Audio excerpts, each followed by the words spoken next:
Lo que le voy a dar a continuación entonces son consejos para que ustedes sepan cómo enfrentarse al momento de escribir una nota de prensa, un artículo, una reflexión en su muro de Facebook como sindicalistas, en fin.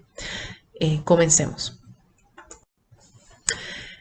El primero es nunca escribir sobre un tema que no conocemos.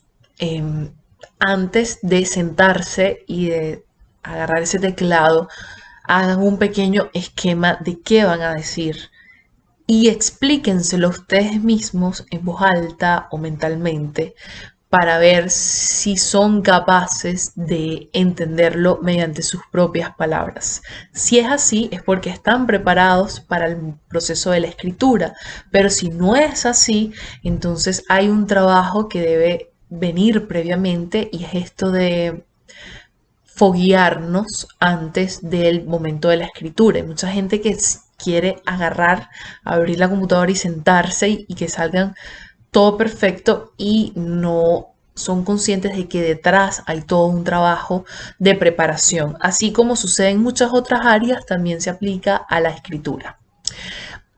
Cuando tenemos títulos, pero mejor dicho, cuando tenemos textos muy largos, es bueno siempre segmentarlos. La lectura se hace más fácil. ¿Cómo lo segmentamos? Mediante la inclusión de intertítulos. Es preferible leer un texto con varios intertítulos que leer un texto corrido conformado por párrafos muy grandes. Eso en otro momento la gente tenía la atención para hacerlo, pero hoy en día no. Recuerden que la lectura que mayormente se hace es a través de los teléfonos y en los teléfonos el espacio es limitado. Por lo tanto, mientras más fragmentado, conciso esté, mejor. Entonces, cuando tengan una idea, identifiquen cuáles son los temas y si pueden separarlos entonces por intertítulos. Concentración, por supuesto, al momento de escribir es necesario saber que necesitamos un ambiente especial.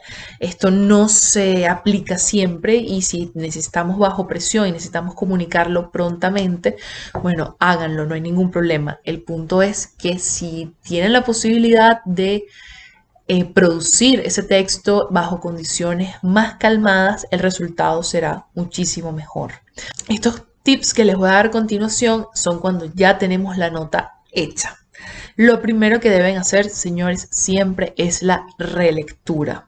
No es terminar, punto y cerrar. No, no, no. Es terminar, punto, tomarse un café, ir a hablar con alguien, revisar los mensajes del teléfono y luego volverse a sentar para leer el texto. Este primer proceso de relectura puede ser mental, pero luego se hace muy necesario la lectura en voz alta, porque mediante escucharnos a nosotros mismos lo que estamos leyendo es cuando vamos a identificar, por ejemplo, si hay errores en los usos de ciertas expresiones, si no tiene sentido lo que estamos diciendo, si son párrafos muy largos.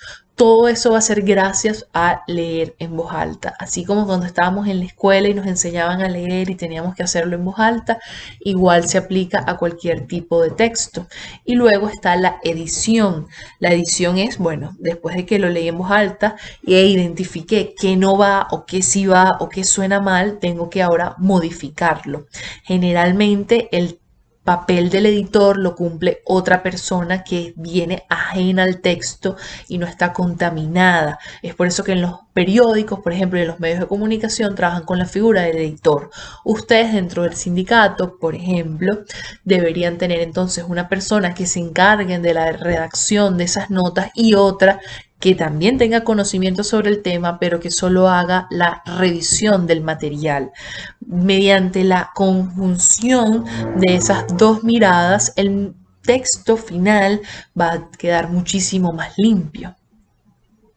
Recuerden que un texto no se mide por la longitud, no hablen por hablar, simplemente hablen lo que tengan que decir y recuerden que ustedes están haciendo un aporte político y social y que generalmente la gente es un contenido pesado para la gente, entonces mientras más conciso y más condensado esté, pues mejor.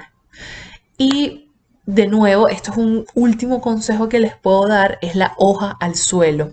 ¿Qué significa esto? Que si nosotros imprimimos ese texto, esa nota de prensa, esas declaraciones, esas recomendaciones que ustedes hicieron por X o Y, se caen y alguien totalmente ajeno a nuestra realidad lo recoge y lo lee y lo entiende, eso quiere decir que todo quedó perfecto. Cuando no pasa así es porque hay una falla en el texto. Es mejor asegurarnos que el texto esté bien estructurado a lanzarlo y esperar que los otros infieran en lo que nosotros queremos decir. No hay que dejar espacio para la inferencia, porque de ahí viene entonces la tergiversación de las ideas y es el típico de yo no quise decir eso. Eso ya lo vamos a ver después. Ya van a ver en los materiales cuáles son los usos respectivos de los signos de puntuación. Yo lo que les recomiendo siempre es hacer sus ideas lo más claras posibles. Los usuarios del español solemos dar muchas vueltas antes de llegar al punto que queremos hablar. Los ingleses, por ejemplo, o los anglosajones, no, ellos van directo.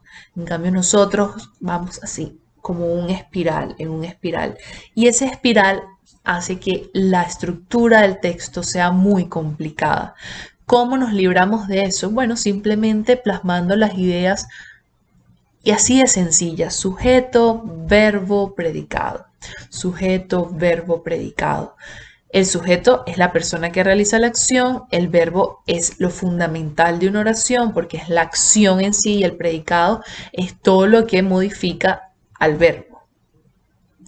Los predicados, ahí es donde tenemos los complementos circunstanciales, por ejemplo, en la noche, en el día, con el bate, durante la protesta, todas esas incisos que les metemos a las ideas, porque bueno, es necesario mencionarlas por X o Y, deben ir al final, después del verbo principal. Entonces, siempre cuando vayan a hacer una nota, sujeto, verbo, predicado. Sujeto, verbo, predicado. Así se van a simplificar hasta ustedes mismos el proceso de escritura que a veces es tan complicado y tan tedioso, pero lo hacemos tedioso porque nos enrollamos en nuestra propia mente, por eso es necesario saber muy bien de qué vamos a hablar antes de vaciarlo en el papel.